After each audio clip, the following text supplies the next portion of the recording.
जय हिंद। आपको मैं अपनी तरफ से बहुत सारी सकारात्मक ऊर्जा भेजती हूँ। और आज मैं आपके सामने पढ़ने वाली हूँ अपनी book let's board the love train का हिंदी ट्रांसलेशन, एपिसोड नंबर 9। हमने पिछले एपिसोड में ये सुना कि हैदर और वरीशा ने किस तरह से अपने 10th ग्रेड के एग्जाम्स बहुत अच्छे से और बहुत मेहनत के साथ अच्छे नंबरों से पास कर लिया। और सिर्फ नंबर नहीं, उन लोगों ने जिंदगी जीने की वो सारी स्किल्स अपने स्कूल में सीखी जो लाइफ स्किल सब्जेक्ट के अंदर थी, ताकि वक्त बेवक्त जब ऐसे सिचुएशन जिंदगी में आए तो वो उसमें प्रेजेंस ऑफ माइंड का किस तरह से इस्तेमाल कर सकते हैं, वो भी उनको उनके स्कूल में एजुकेशन दी जा रही थी। अब बारी है उनके ग्रेड 11 की। और हैदर ने सैयद ने वरीशा से पूछा कि तुम कौन से स्ट्रीम में जाना चाहती हो 11th ग्रेड में।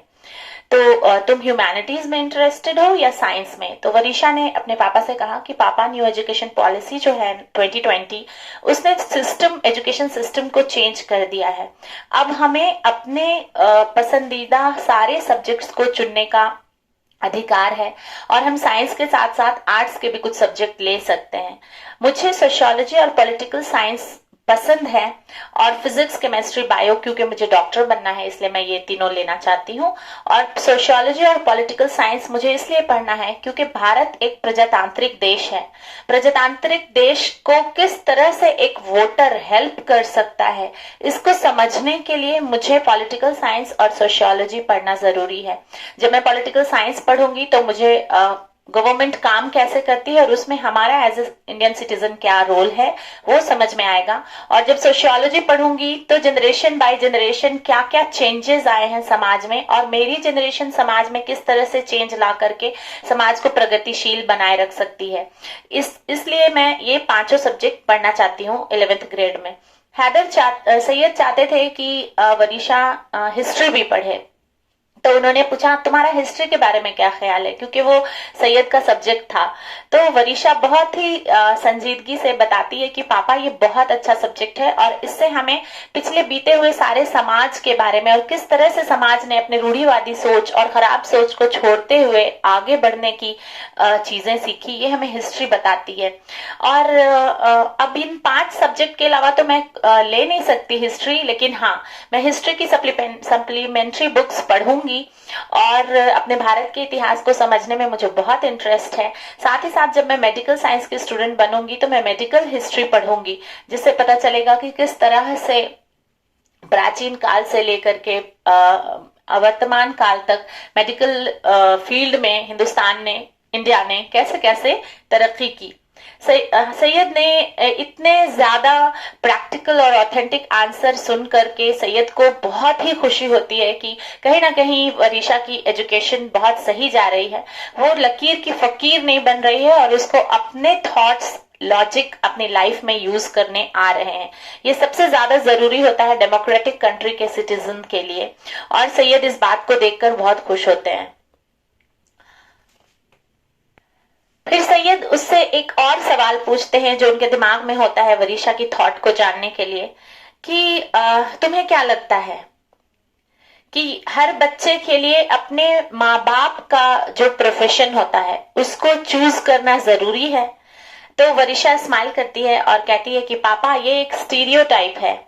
कि बच्चों को अपने माँ बाप के प्रोफेशन ही फॉलो करने चाहिए।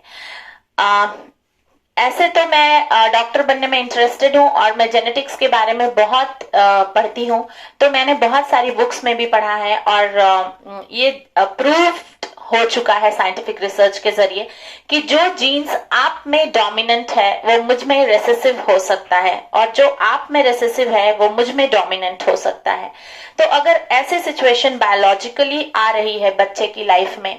तो कोई जरूरी नहीं है कि वो अपने पापा का ही प्रोफेशन फॉलो करे, लेकिन हाँ, कहीं कहीं पे सेम जीन्स भी डोमिनेंट होते हैं, जो फादर में होते हैं, मदर में होते हैं, वो बच्चों में भी होते हैं। तो ऐसे केस में माँ बाप का प्रोफेशन चूज करने के लिए बच्चे खुद बोलते हैं। तो ये कोई जरूरी नहीं है या थोपी हुई एक सोच नहीं रखनी चाहिए कि करना ही है। किसी किसी फैमिली में ये जीन्स के डोमिनेंस के ऊपर डिपेंड करता है, तो ऐसा होता भी है कि माँ बाप का प्रोफेशन बच्चा खुद बोलता है कि मुझे ये करना है, और किसी किसी फैमिली में ऐसा नहीं होता है। तो ये इसको हमें एक फिक्स्ड सोच के जरिए यूज नहीं कर सकते सबके लिए एक जैसा। कहती है कि मुझे गायनेकोलॉजिस्ट बनने में इंटरेस्ट है, तो मैं फिजिक्स, केमिस्ट्री और बायो लूंगी एज ए प्रोफेशनल सब्जेक्ट्स मेरे लिए, जो आगे चल के काम आएगा। और मुझे चूंकि प्रजातांत्रिक देश इंडिया के समाज का एक बहुत एक्टिव हिस्सा भी बनना है, तो मैं सोशियोलॉजी और पॉलिटिकल साइंस भी लूंगी। वरीशा के इस आंसर को इंटेलिजेंट और बहुत ही सेंसिटिव, एक तरफ तो इंटेलिजेंस की मुझे क्या प्रोफेशन चुनना है, बहुत ही फिक्स्ड उसका मोटो था कि मुझे एजुकेशनल गोल था कि मुझे ये करना है, और दूसरी तरफ मुझे इंडिया में एज अ सिटीजन मेरा क्या रोल होगा उसको निभाने के लिए भी मुझे कुछ सब्जेक्ट्स पढ़ने हैं। तो ये दो चीजों को जब वरीशा ने बैलेंस करके एक्सप्लेन किया तो सैयद को बहुत ज्यादा दिली सुकून मिला कि एजुकेशन फील्ड में मैंने अपना इतना साल दिया है, मेरी वाइफ ने भी इंडिया के एजुकेशन फील्ड में इतना साल दिया है अपना, और आज अगर मेरी बच्ची इन दोनों चीजों को बैलेंस करने की बात कर रही है तो कहीं ना कहीं हमने उसको सही एजुकेशन दी है। और इस बात को सोचकर वो बहुत ज्यादा दुआ वरीशा को देते हैं और उसके ग्रेड 11 के एडमिशन के लिए उसको ऑल द बेस्ट कहते हैं। दूसरी तरफ मेहरान और रदिया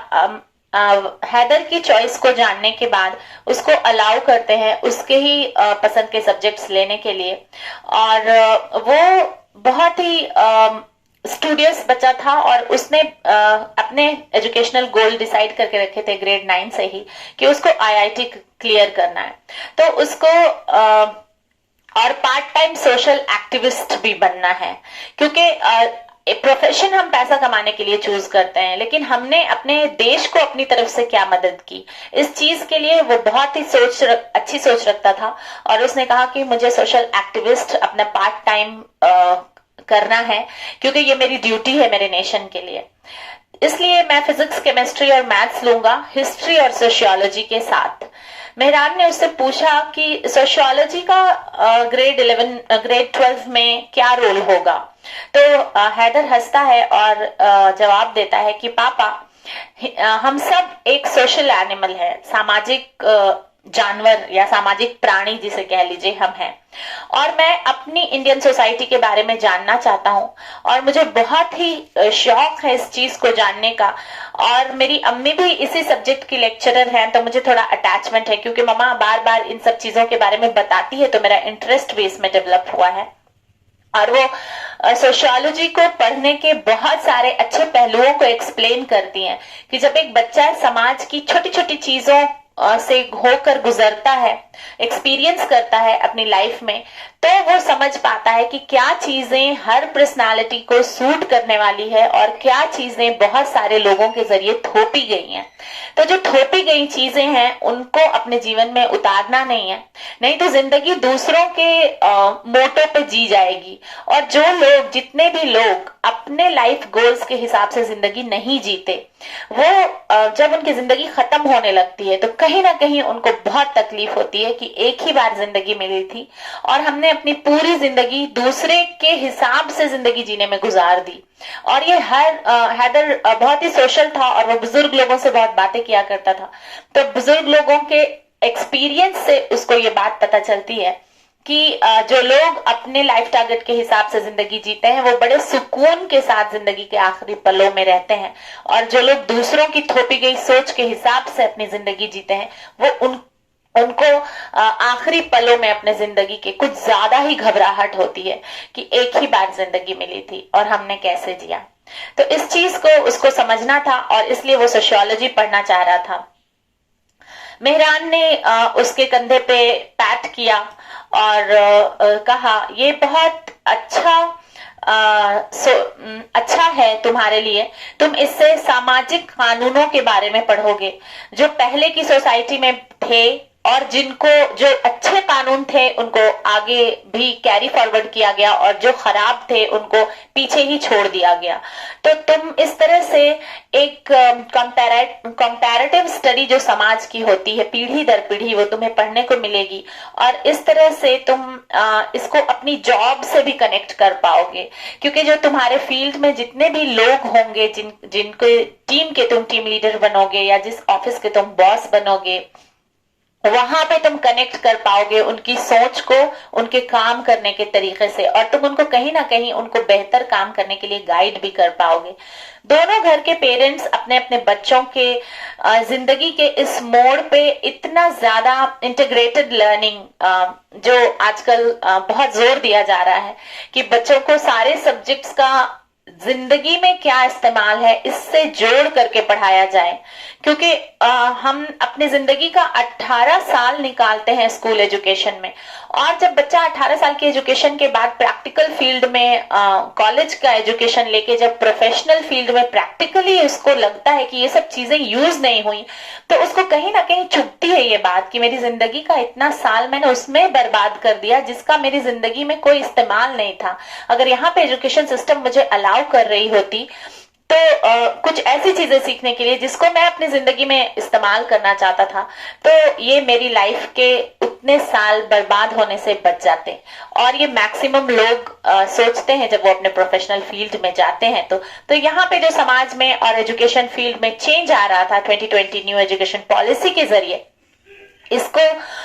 वो लोग बहुत अच्छी तरह से इतनी कम उम्र में समझ रहे थे ये दोनों बच्चे, और इनके माँ बाप इसको देखकर बहुत खुश होते हैं। दोनों बच्चे जो है वो अपनी ग्रेड 11 की स्टडीज शुरू करते हैं, सेल्फ स्टडीज के टाइमिंग वो बढ़ा देते हैं, और पेरेंट्स की गाइडेंस बीच बीच में लेते रहते हैं इन सब चीजों के लिए। अपने फ्रेंड से डिस्कशन करते हैं, कोचिंग क्लासेस को भी ज्वाइन कर लेते हैं, क्योंकि माँ बाप का सब्जेक्ट और उनका सब्जेक्ट बिल्कुल अलग था, तो उनको कोचिंग की हेल्प लगी। और स्कूल एजुकेशन का जो रिकैपिचुलेशन ऑफ कॉन्सेप्ट होता है उसके लिए कोचिंग में बच्चे जाते हैं। बहुत सारे बच्चे जो होते हैं उनकी हैबिट में नहीं होता कि स्कूल में जो पढ़ा है वो घर आकर रिकैप करें, तो एक हैबिट बिल्डअप के लिए लोग कोचिंग जाते हैं। कोचिंग का बहुत बुरा एक कॉन्सेप्ट फैला हुआ है कि वो बच्चे कोचिंग जाते हैं जिनके दिमाग में चीजें समझ में नहीं आती। ऐसी कोई बात नहीं है, बहुत सारे इंटेलिजेंट बच्चे जो क्लास में चीजों को समझ जाते हैं, लेकिन उनको उन्हीं चीजों में बहुत ज्यादा इंटरेस्ट होता है और वो उसको ज्यादा देर तक पढ़ना चाहते हैं, तो वो कोचिंग भी ज्वाइन करते हैं अपनी स्किल्स को पॉलिश करने के लिए। तो ये कॉन्सेप्ट एज अ टीचर मैंने एक्सपीरियंस किया है इस थॉट को सोसाइटी में कि जो बच्चे कोचिंग जाते हैं वो पढ़ने में तेज नहीं होते, ऐसा नहीं होता है। तो इस चीज को हर बच्चे अलग अलग लेते हैं और हर इंसान का परसेप्शन अलग अलग होता है इन सब चीजों के बारे में। फॉर एग्जाम्पल, अगर मुझे पेंटिंग करना पसंद है, मैंने अपने क्लास में पेंटिंग सीखी, लेकिन मैं घर पे आके 4 घंटे और पेंटिंग करती हूँ, तो इसका ये मतलब नहीं कि मुझे आता नहीं है इसलिए मैं कर रही हूँ। यहाँ पे ये भी कॉन्सेप्ट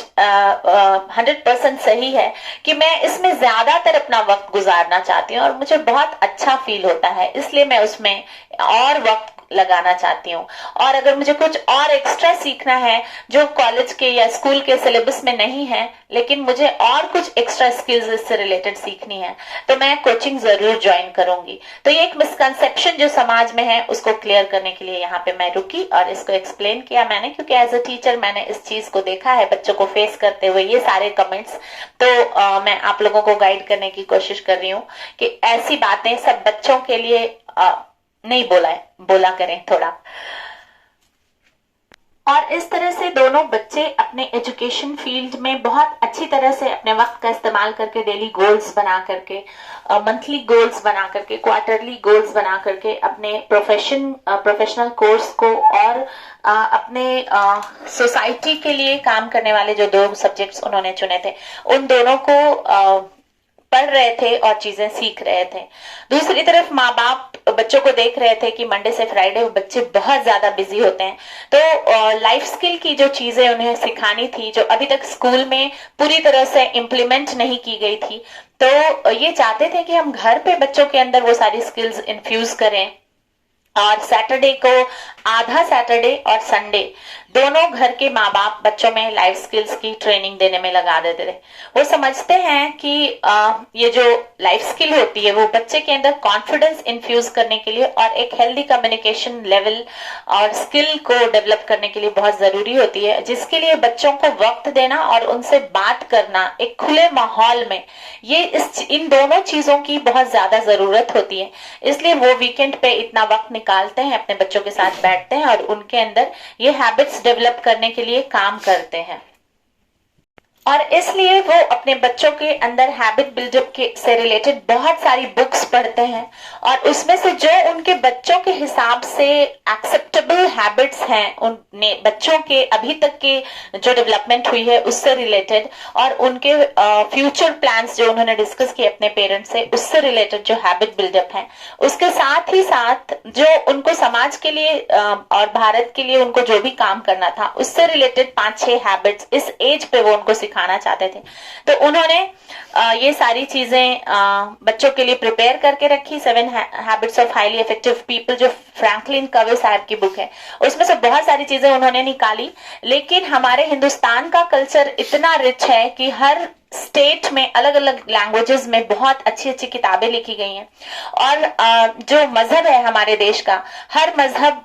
कुछ ना कुछ लाइफ स्किल बहुत अच्छी तरीके से सिखाता है। तो उन्होंने अपने घर में सारे मजहब की बुक्स ला करके रखी और उसमें से चुन चुन करके लाइफ स्किल्स निकाली, ताकि एक हार्मोनियस लिविंग उनके बच्चे इंडिया में सीखें, और जब वो सीखेंगे तो आगे जनरेशन बाय जनरेशन पास करेंगे। तो ये लाइफ स्किल की एक बैंक उन्होंने बना ली इतनी सारी बुक्स को पढ़ने के बाद, और इस तरह से उन्होंने क्या क्या लाइफ स्किल सिखाने की कोशिश की उनकी इस उम्र में, क्योंकि हर उम्र में लाइफ स्किल का भी लेवल चेंज होता है उम्र के हिसाब से। तो पहला था टाइम मैनेजमेंट, जिसमें उन्होंने टाइम टेबल बना करके उनकी पसंद से कि किस वक्त तुम कौन सा सब्जेक्ट पढ़ना चाहते हो और किस वक्त तुम कौन सी स्किल में अपना टाइम इन्वेस्ट करना चाहते हो, उसके हिसाब से उनसे बच्चों के हिसाब से पूछा उन्होंने, और उनके साथ में बैठ करके उन्होंने अपने गुड फैमिली ट्रेडिशंस को, प्रेयर टाइमिंग को और उनके पढ़ाई लिखाई से रिलेटेड सारी चीजों को उन्होंने उस टाइम टेबल में लिखा। फॉर एग्जाम्पल जैसे कि पौधों को पानी देना, और जो हेल्पर्स हैं सोसाइटी के, जैसे वॉचमैन काका होते हैं, हमारे घर में जो दीदी आती हैं हेल्पर दीदी, वो लोग, या किसी के घर में ड्राइवर्स होते हैं, तो उन लोगों को वीक में एक बार खाना सर्व करना। और हाउसिंग सोसाइटी में भी बहुत सारे हेल्पर्स होते हैं, गार्डनर्स होते हैं, तो उन लोगों के साथ कम्युनिकेट करना, ये जानने के लिए कि अगर हम इस लेवल में समाज के हैं और हमारी एजुकेशन इस तरह से चल रही है तो उनके बच्चों की एजुकेशन कैसे चल रही है और बच्चे क्या पढ़ रहे हैं, क्या समझ रहे हैं, ये सब चीजें उन्होंने पहली लाइफ स्किल में डाली। और डेली संडे को 5 o'clock सब एक जमात में फजर की नमाज पढ़ने की आदत डालते हैं, क्योंकि डेली तो वर्किंग डेज होता है तो उन लोगों को टाइम नहीं मिल पाता है, लेकिन संडे को ये हैबिट उन्होंने इनकलकेट करने की कोशिश की कि हम जमात में सारे फैमिली मेंबर्स एक साथ पढ़ें, क्योंकि बच्चे जो होते हैं वो कहीं ना कहीं अपने पेरेंट्स को अपना इन सब चीजों का मेंटोर मानते हैं, और वो जब देखते हैं कि मेरे पेरेंट्स एक चीजें कर रहे हैं तो ये चीजें उनके दिमाग में ज्यादा अच्छी तरह से आ जाती हैं, और वो फिर अगर किसी एज में नहीं कर रहे हैं तो आगे चल के जरूर उनको याद आता है कि इस तरह से मेरे पेरेंट्स ने ये सब चीजें मेरे अंदर इनकलकेट की है, तो वो लोग फिर करने लगते हैं ये सारी चीजें। संडे को उन्होंने कुरान रिसिटेशन का एक हाफ एन आवर का ये रखा था टाइमिंग अपने टाइम टेबल में, क्योंकि संडे ही इंडिया के बच्चों के लिए हॉलीडे होता है, और हॉलीडे में रिलीजियस चीजें सीखने के लिए वक्त दिया जा सकता है। और इस तरह से बच्चे कुरान को फ्राइडे की जगह पे संडे को पढ़ते हैं, और खुद को इटर्निटी से बहुत क्लोजली अटैच होने की हैबिट सीखते हैं। आजकल देखा जाता है कि बड़े बड़े इंटरनेशनल लेवल पे इटर्निटी, सोल, प्योरिटी, पॉजिटिविटी पे डिस्कशन हो रहा है और टॉक्स होते हैं। तो इस चीज को वो समझ रहे थे कि जब जिंदगी में बहुत उतार चढ़ाव आते हैं तो इंसान के पास ये जो ताकत होती है इटर्निटी से कनेक्ट होने की और समझने की कि हम जो दुनिया में आए हैं तो कोई टारगेट ले करके आए हैं, और इस टारगेट तक पहुंचना कैसे है इसका रास्ता फिर ऊपर वाला ही गाइड करता है, क्योंकि हर इंसान का जो इटर्नल जर्नी होती है वो अलग होती है। डेस्टिनेशन तो सबका एक ही होता है, लेकिन जर्नी अलग अलग होती है, तरीके अलग होते हैं, इंसानों के काम करने के तरीके अलग होते हैं। तो इन सब के बीच एक ही रास्ता अगर हम सबको बताएंगे तो बहुत बार बच्चे कंफ्यूज भी हो जाते हैं। और वैसे बच्चे खास करके जो लकीर के फकीर नहीं होते हैं, जो लकीर के फकीर होते हैं उनको कोई प्रॉब्लम नहीं होती, वो आंख बंद करके उस रास्ते पे चले जाते हैं। लेकिन जिन बच्चों को हर बात में लॉजिक जानने की आदत होती है, उन बच्चों के लिए डिफिकल्टी लेवल ऐसे सिचुएशन में ज्यादा आती है, लेकिन वो अचीव भी इसे बहुत अच्छे तरह से कर लेते हैं। और इस तरह से उन्होंने टाइम टेबल में अपने ग्रैंड पेरेंट्स को फूड सर्व करने की भी ड्यूटी रखी बच्चों के लिए, और फेस्टिवल्स पे नेबर्स को और फ्रेंड्स को स्वीट डिस्ट्रीब्यूट करना, पॉजिटिव वाइब्स एक्सचेंज करना, विश करना एक दूसरे को, ये सब उन्होंने अपने टाइम टेबल में इनकलकेट किया टाइम टेबल के जरिए। और बहुत सारे जो इम्पोर्टेंट फेस्टिवल्स होते हैं या डेज होते हैं सेलिब्रेशन वाले, वो फैमिली और फ्रेंड्स के साथ सेलिब्रेट करते थे, ताकि बच्चे सीखें कि खुशियां एक साथ मनाने में डबल हो जाती हैं। और इस तरह से उन्होंने अपने बच्चों को ये भी सिखाया कि अपनी सारी बिलोंगिंग्स को ऑर्गेनाइज्ड कैसे रखना है और अपनी चीजों का इंचार्ज खुद बनना है, क्योंकि इन छोटी छोटी जिम्मेदारियों से बच्चे लाइफ में बड़ी बड़ी जिम्मेदारियां लेना सीखते हैं। और जब हम अपनी चीजों को जगह पे रखते हैं तो इससे बहुत सारा वक्त भी बचता है। जब जरूरत के वक्त हम उसको हमें चाहिए होता है तो जल्दी से मिल जाता है, तो वो वक्त हमारा बर्बाद नहीं होता उसको सर्च करने में या हंट करने में। तो इस तरह से टाइम मैनेजमेंट और इम्पोर्टेंस ऑफ टाइम वो अपने बच्चों को सिखा रहे थे। सैटरडे नाइट को जो थी वो हर फैमिली मेंबर के लिए कबर्ड अरेंज करना, बुक शेल्फ अरेंज करना, इन सब चीजों की इंडिविजुअल ड्यूटी थी। सारे माँ बाप बच्चे सब अपना अपना उसको करते रहते हैं, तो सारा एक टीम वर्क के जैसे ऑर्गेनाइज होना बच्चे भी सीख रहे थे। और बहुत बार ऐसा होता है कि जब बच्चे ड्यूरिंग वीक डेज उनके पास टाइम नहीं होता है, जल्दी से उन्हें पैक करके भागना होता है, बस छूट जाएगी ये करके, तो उन सब चीजों में चीजें शाबी हो जाती हैं, इधर की उधर उधर की इधर हो जाती हैं। तो वीकेंड वाला जो डे होता है वो उसको इसलिए यूज करते हैं, यूटिलाइज करते हैं सैटरडे नाइट को। और इस तरह से सारे फैमिली मेंबर्स एक साथ बैठ करके ये काम जब करते हैं तो बच्चों को बहुत इंटरेस्ट आता है और वो करने लगते हैं फिर ये काम ऑटोमेटिकली। कहते हैं कोई भी हैबिट जब हम बहुत लॉन्गर टाइम के लिए फॉलो करते रहते हैं तो वो हमारे सबकॉन्शियस ब्रेन में जाकर के फीड हो जाती है और फिर वो ऑटोमेटिक मोड में चली आती है, तो फिर प्रॉब्लम नहीं होती आगे चल के बच्चों को। और इस तरह से एक और हैबिट उन्होंने इनकलकेट करने के लिए लाइफ स्किल अपने बच्चों को, संडे के दिन अपने हाउस हेल्पर्स को उन्होंने छुट्टियां देना शुरू कर दिया। क्यों? क्योंकि बहुत सारे जगह पे देखा गया है कि जो छुट्टी होती है संडे की वो डोमेस्टिक हेल्पर्स को नहीं मिलती। यहाँ पे वरीशा और हैदर दोनों के पेरेंट्स एजुकेशन डिपार्टमेंट से जुड़े हुए हैं और सोशियोलॉजी, साइकोलॉजी, हिस्ट्री, ये सारी चीजें जो होती हैं समाज को डेवलप करने के लिए होती हैं। तो उन्होंने सीखा है कि कुछ चीजें जब हम घर में इंट्रोड्यूस करते हैं तो बच्चा उसको अपनी आगे की जिंदगी में इंट्रोड्यूस करता है, और इस तरह से सोशल रिफॉर्म्स भी होते हैं स्टेप बाय स्टेप। तो ये छोटी सी चीज है कहने के लिए, लेकिन इससे उनके घर की हेल्पर्स को बहुत अच्छा फील हुआ कि जब टीचर्स को छुट्टी मिलती है स्कूल में और हमें भी मिल रही है तो ये कहीं ना कहीं इक्वालिटी का एक सेंस डेवलप कर रहे हैं। इसके साथ ही साथ वो ह्यूमन सेंसिटिविटी और केयरिंग नेचर का भी एक हैबिट बच्चे के अंदर इनकलकेट कर रहे हैं। तो ये सारी चीजें उन्होंने ग्रेड 11-12 के लेवल पे बच्चों की लाइफ में इंट्रोड्यूस किए। जैसे कि मैंने अभी बताया आपको, हर एज के बच्चों की लाइफ स्किल अलग अलग होती है, तो इतनी लाइफ स्किल्स उन्होंने रिसर्च करके अपने बच्चों के लिए संभाल करके अपने उनके टाइम टेबल में रखी, ताकि बच्चे बहुत सेंसिटिविटी के जरिए और सेंसिटिविटी के साथ अपने देश के कल्चर को और जो पेशेंस और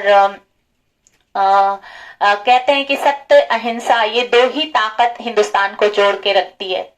जहां पे सत्य होगा वहां पे अहिंसा ऑटोमेटिकली आ जाएगी। तो ये दो चीजों को उन्होंने बहुत इन सब तरीकों से प्रैक्टिकली इन्फ्यूज करने की कोशिश की। और मैं यहीं पे रुकूंगी, 24 मिनट हो गए एक्सप्लेन करने में, 20 मिनट पे रुकना था। जुड़े रहिए मुझसे। हिंदुस्तान के बच्चों के अंदर लाइफ स्किल कौन कौन सी इन्फ्यूज होना जरूरी है, ताकि जो हलचलें मचती हैं वक्त बवक्त वो आगे बच्चों को परेशान ना करें और उनका वक्त उसमें बर्बाद ना हो, ताकि वो देश की प्रोग्रेस के लिए कुछ अच्छा कर सके। जीते रहिए, खुश रहिए, आबाद रहिए। जय हिंद।